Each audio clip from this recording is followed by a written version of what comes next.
Hi, it's Steve with Palladino Power Project, bringing you a video about a article written by Andrew Jones and Brett Kirby that was published recently, 2025. And I want to suggest that you read it. It's a really good overview. It's a review type of article, and it talks about this sort of emerging concept in exercise physiology, particularly for endurance performance, called resilience.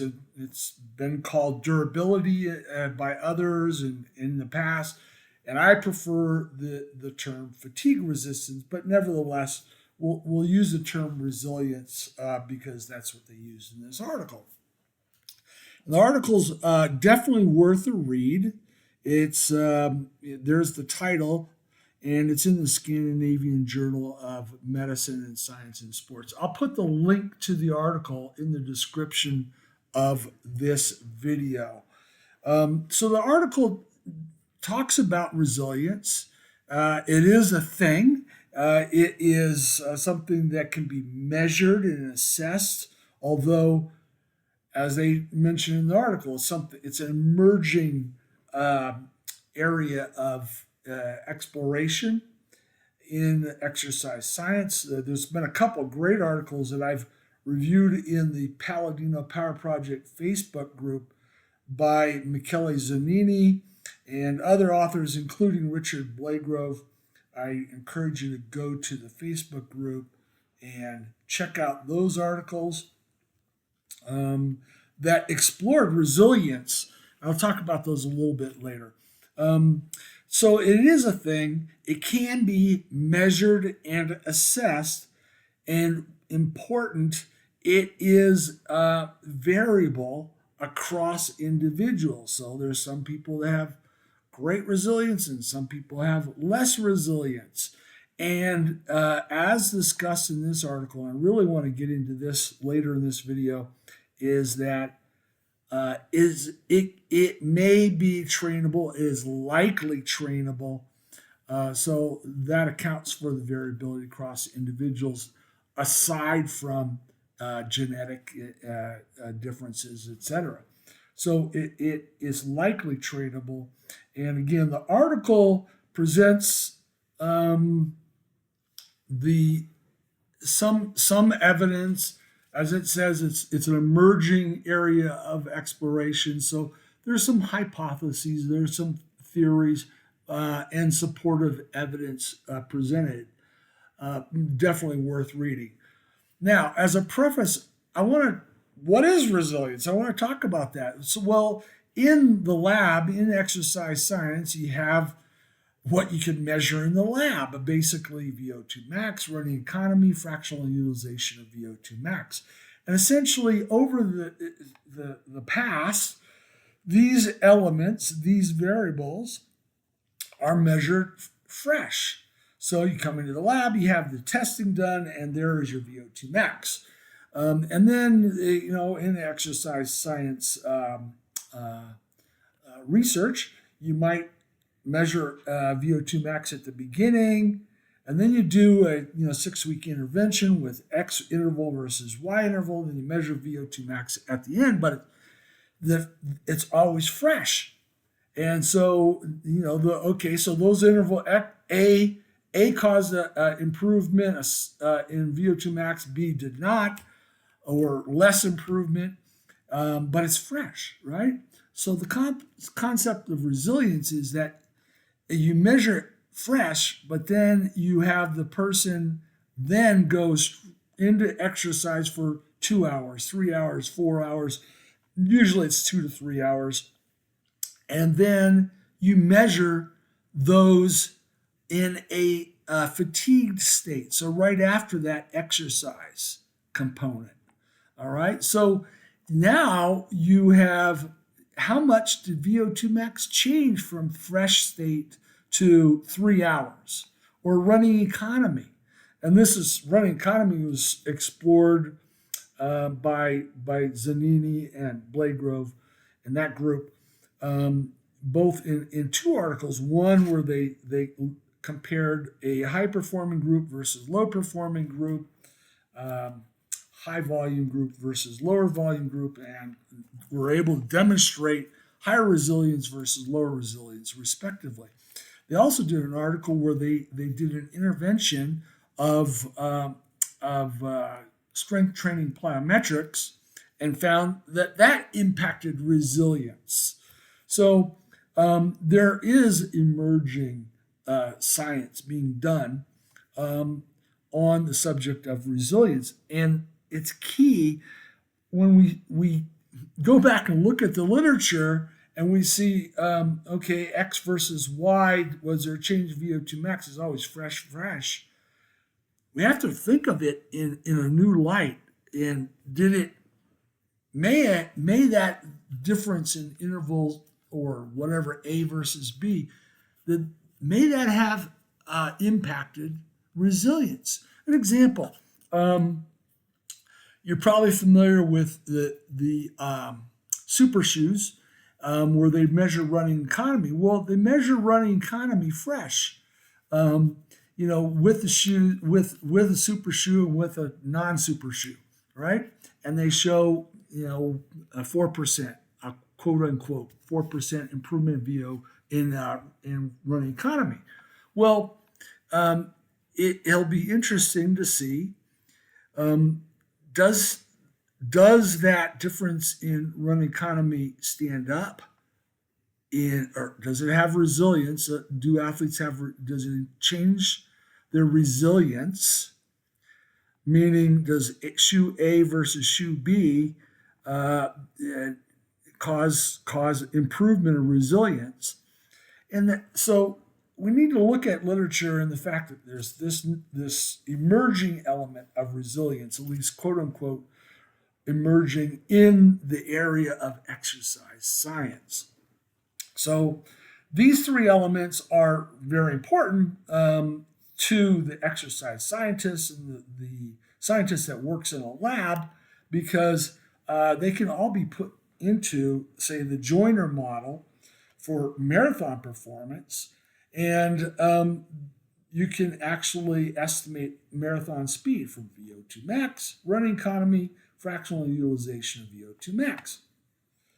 However, it tends to overestimate, meaning estimate a faster time, a faster overall speed, because it is absent that resilient component. So there is a resilience cofactor, Bruckner.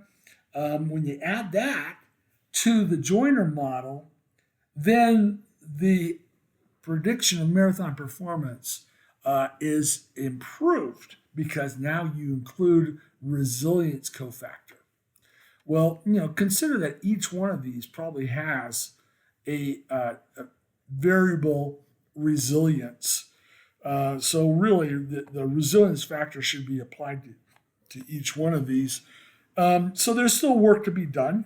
As I said, in exercise science, resilience is an emerging concept in research. Andrew Jones, who is one of the authors of the article we're discussing, did another article where he actually said, okay, it's the fourth dimension or the fourth pillar to prediction of or determinant of endurance exercise performance. So add resilience to these three. But in the field, we don't have those particular measurements typically. So we have power, we have running effectiveness, and those two, power, as you see displayed here with various Rigel exponent forecasts, power we know will deteriorate over time from a baseline, say critical power, to a 3-hour performance. There's going to be a decline at some point, and that varies depending on the resilience of the individual. Same thing with running effectiveness. Same thing. It can deteriorate with time and fatigue. So we can assess resilience outside of the lab using power metrics. And in fact, we also can predict marathon performance quite well, thank you, using a FTP CP, critical power, functional threshold power. Remember, they're the same conceptually. They only differ by protocol and model. The time to exhaustion at FTP CP, and we typically will assume 50 minutes. Remember that a 10% variation or 20% variation in duration from actual is only about a 2% variation in power. So we can use 50 minutes as an assumption because we're not typically testing in the field in practice the time to exhaustion at FTP-CP. If you're in the lab, you might do so.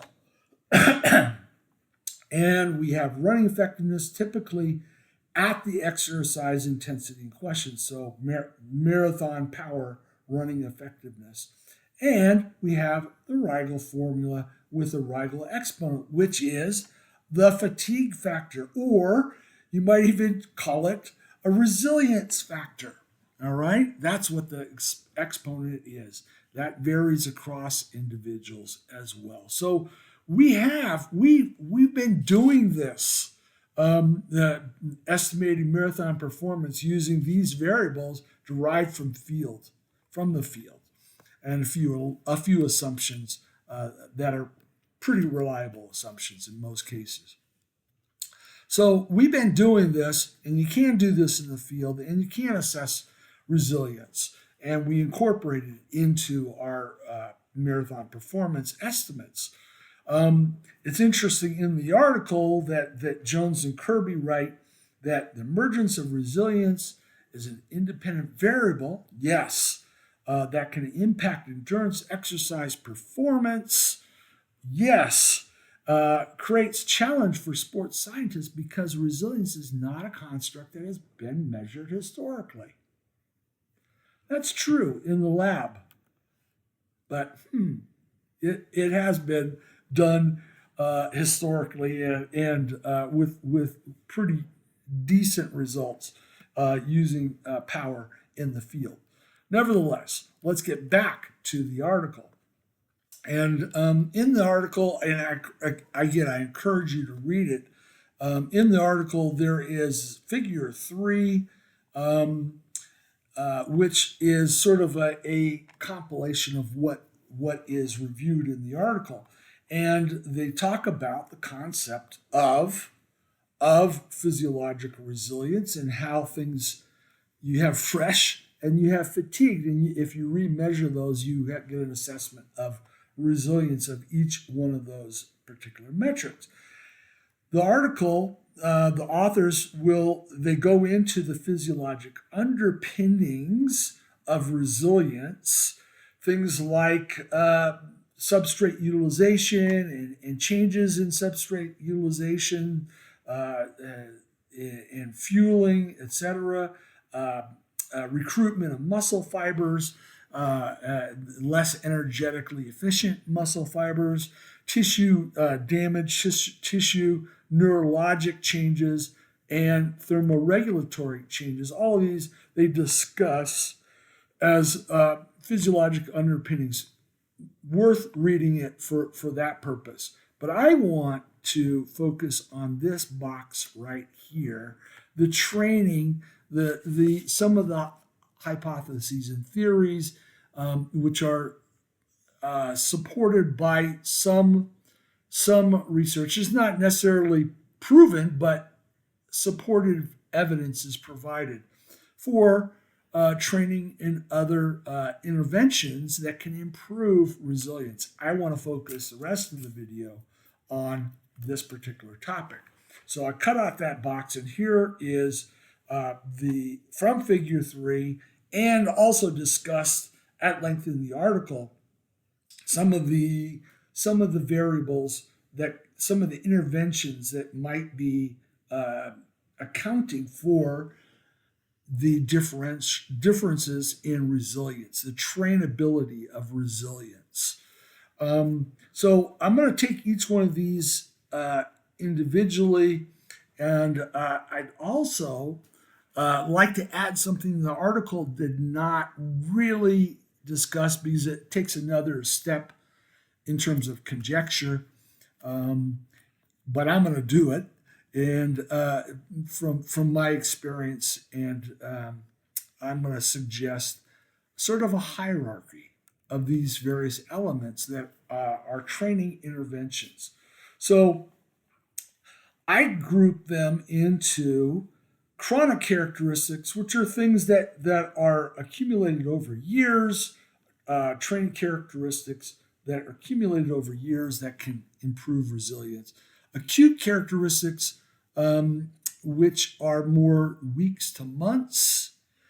Session characteristics, individual session characteristics that may contribute to improving resilience. Supplemental characteristics and other interventions, which is sort of summarizing this table from Figure 3, but I've put them in sort of a hierarchy. So the first one is chronic characteristics. I think this is the most important in terms of differences in resilience across athletes. It's the most. It's accumulating a large chronic training volume is what's they say in Figure 3, which I don't disagree with. It's a solid training base, a chronic progression over years. All right, the development of endurance performance, and I'm going to throw this one in here, sort of sidebar this one, where he talks about overall load management, which speaks to progression over years and years, but also, and I speak of this often, is the avoidance of injury, overtraining, and illness over a long period of time to keep the progressions happening over many years. That is a primary. That's, to me, that is the most important and is the base of the resilience pyramid, so to speak. Next are the more acute characteristics, training characteristics that may be applied over weeks and months to improve resilience. And in the article and in the table, they speak of large acute training volume. So volume is important, and this has been demonstrated in marathon performance that the average of the last 5 weeks of specific training, it improves marathon performance, probably improves the resilience side. Missing training in the last 6 weeks, it deteriorates marathon performance, probably because of this resilience aspect.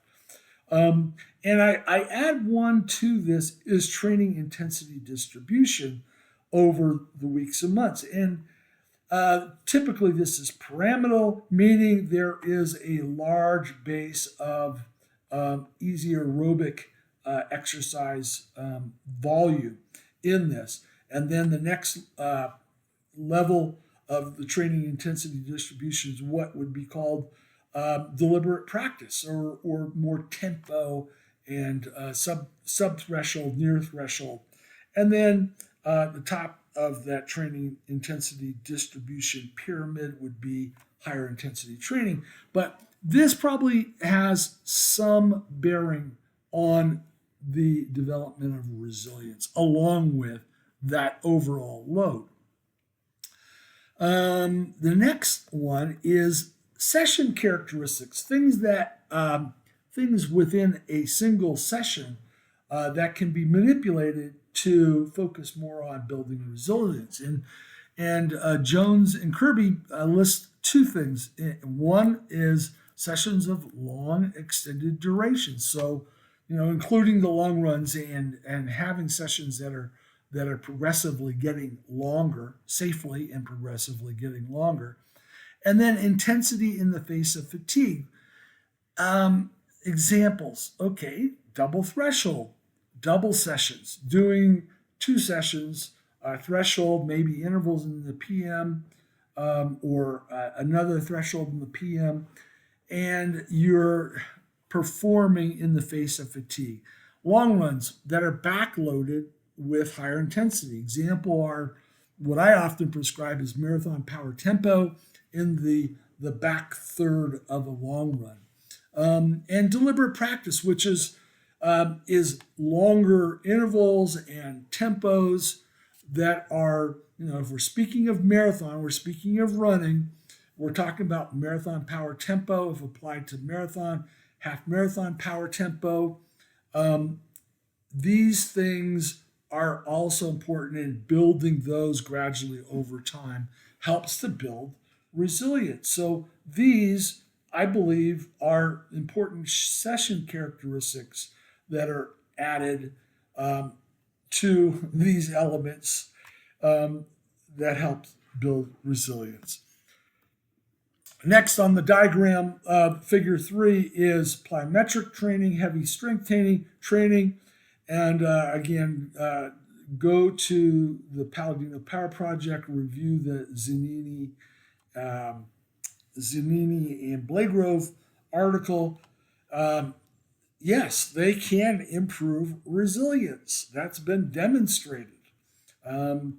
So that's another element that can be added. I think these are primary, and then you just keep adding 2 layers of this training that's directed towards improving resilience. And then lastly, there are these other interventions, whether they're nutritional, heat and altitude, acclimation, these various other elements are added on top of these things to, again, further build resilience. So there is my take on it, and how you might look at training, not only from the standpoint of some of these laboratory measures, but in terms of power, running effectiveness, and training to build resilience. So take a look at that article. Thank you for watching. We'll catch you next time. Bye-bye.